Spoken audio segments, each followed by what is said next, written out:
Olá, graça e paz, meu amado e minha amada do Senhor. Vamos agora dar continuidade à nossa aula do livro de Atos dos Apóstolos. Nós estamos finalizando o capítulo 1, já fizemos a parte 1, parte 2 e parte 3. Essa parte nós vamos estudar do verso 15 ao verso 26 do capítulo 1 de Atos dos Apóstolos. Vamos tentar já inserir os detalhes, do que a palavra de Deus transmite para nós nesse momento.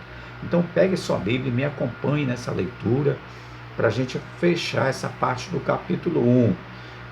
Sua Bíblia nas mãos, pegue sua Bíblia na mão, vamos lá. Atos dos Apóstolos, capítulo 15, do verso 1 ao verso 26. Diz assim a palavra de Deus: naqueles dias, em determinados dias, ele está fazendo referência ao contexto dos fatos acontecidos. Levantou-se Pedro no meio dos irmãos. Pedro agora já estava assumindo o seu papel de líder. Pedro ele assume como líder, e é o que seria de se esperar, Porque a garantia de Jesus de que depois que Pedro fosse peneirado por Satanás, sua fé não falharia e ele voltaria a fortalecer os seus irmãos, Era uma liderança pugente por suas atitudes, por sua forma de ser. Pedro era aquela pessoa vigorosa na sua fé, ele era um pouco oscilante, mas aqui Deus trabalhou na mente dele, trabalhou no coração dele e está aperfeiçoando esse homem que vai ser mais tarde, mais ainda aperfeiçoado para ser um grande líder na obra do Senhor, Então a mente de Pedro ela foi aberta por Jesus para entender as Escrituras, E ele interpreta aqui o ato traiçoeiro de Judas à luz do texto sagrado. Vamos lá, continuando. Ora, a assembleia compunha-se de 120 pessoas. Então Lucas dá o destaque para a quantidade de pessoas, já uma formação de um grupo. E ele diz: irmãos, Pedro falando, convinha que se cumprisse as Escrituras. Olha a segurança dessa nova mente, desse novo coração. Convinha que se cumprisse as Escrituras que o Espírito Santo proferiu anteriormente por boca de Davi acerca de Judas, que foi o guia daqueles que prenderam a Jesus. Quando Pedro destaca aqui que foi o guia daqueles que prenderam a Jesus, veja como Lucas nos remete para o interior da mente de Pedro, do que está arraigado na mente dele, aquela visão que eles tiveram ali quando Judas vai juntamente com os guardas ali e beija o rosto de Jesus e entrega a Jesus. É quando ele diz aqui, por boca de Davi, acerca de Judas, que foi o guia daqueles que prenderam Jesus. Ele mostra Judas como o guia, porque ele era contado entre nós, ele foi escolhido entre nós e teve parte nesse ministério, nesse mesmo ministério que nós estamos tendo aqui. Era para ele estar aqui conosco, mas ele resolveu escolher outro caminho. Verso 18. Agora percebam que o verso 18 e o verso 19, ele está entre parênteses. E isso remete a quê?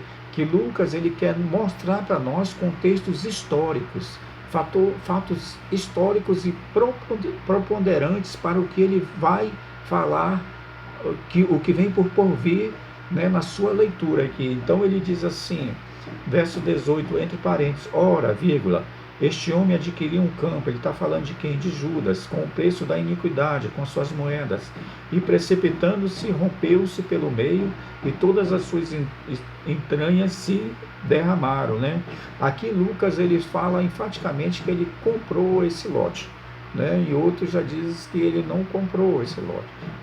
Já um estudo mais aprofundado já nos leva a entender que os próprios sacerdotes pegaram e compraram esse lote no nome dele.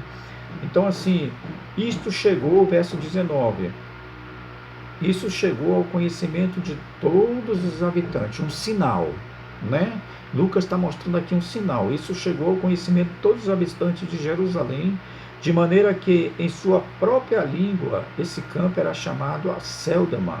Aí ele traz para o grego, isto é, campo de sangue, Verso 20, porque está escrito no livro de Salmos. Olha só que coisa interessante, né? Pedro está citando as escrituras aqui, porque está escrito no livro dos Salmos: fique deserta a sua morada e não haja quem nela habite, e tome outro o seu encargo.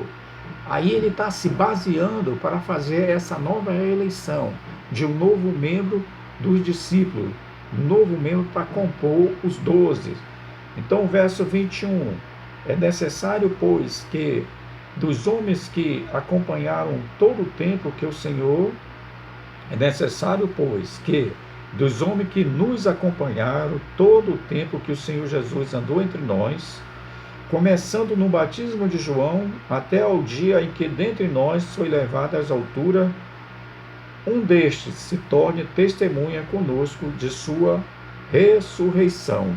Então, assim, havia alguns critérios, né, para que se escolhesse esse referido candidato, né? A gente tem ideia de que os próprios discípulos já sabiam, já visionavam, já indicavam quem eram essas pessoas, que já vinham tendo essa sequência, né, no discipulado que Jesus Cristo estava aplicando a eles.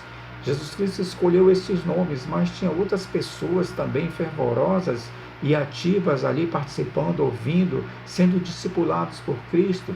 E essas pessoas vão ser citadas aqui.